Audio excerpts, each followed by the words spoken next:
Marilah sama-sama kita muhasabah diri.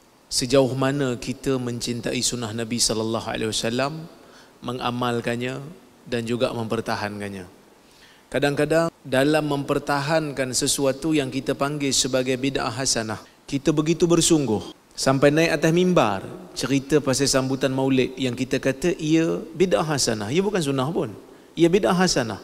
Kan bolehlah nak buat selagi mana tidak ada apa-apa upacara yang menyanggahi agama. Kepercayaan-kepercayaan karut tidak disertakan, seolah sepertinya macam Nabi SAW hadir secara yaqadhah sehingga disediakan kerusi. Kalau dah sampai kepada tahap tu melampau lah.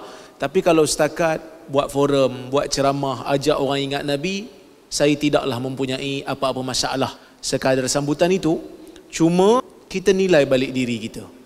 Kan kadang-kadang kita bersungguh dalam nak mempertahankan bid'ah hasanah, tetapi berapa ramai di kalangan kita yang sanggup untuk mempromosikan sunnah yang telah sabit di dalam hadis Nabi SAW. Kita bagi contoh yang kadang-kadang orang kata apa? Mudah kita hadam.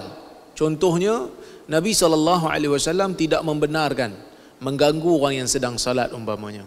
Jadi bila kita berzikir, kan imam bila berzikir tengoklah orang, sebab tu kena pusing belakang tu, antaranya boleh tengok makmum lah hikmah dia tu. Jadi kalau ada orang masbuk, rendahkanlah suara. Ni dia pergi suara tinggi sungguh sampai ada yang terganggu. Ini bukanlah sesuatu yang dipanggil sebagai sunnah. Begitu juga ya, berapa ramai di kalangan kita yang pergi tengok jiran-jiran tetangga memberi makan umpamanya. Memberi makan, bertanya khabar. Jadi kita tengok balik, adakah kita ini telah betul-betul mengamalkan sunnah, mempertahankan sunnah dan sayang pada sunnah sehingga kita boleh untuk lupakan. Bila ada orang nak mengamalkan sunnah, ada orang nak kempen sunnah, kita anggap dia sebagai orang yang mengelirukan. Tapi kalau ada tokoh kita yang kita sayang, benda yang mengarut pun kita bela juga atas nama kita nak menangkan puak kita. Ini bukan sikap orang yang cintakan sunnah. Jadi sebab itu tuan-tuan dan puan-puan rahmati Allah sekalian, ya, Kerajaan Negeri Perlis ini, Majlis Agama Islam Perlis, kita tubuhkan Kolej Universiti Islam Perlis ni dengan gagasan baru yang saya sendiri bila sampai, saya kata Kolej Universiti Islam Perlis ni kena melahirkan pencinta sunnah.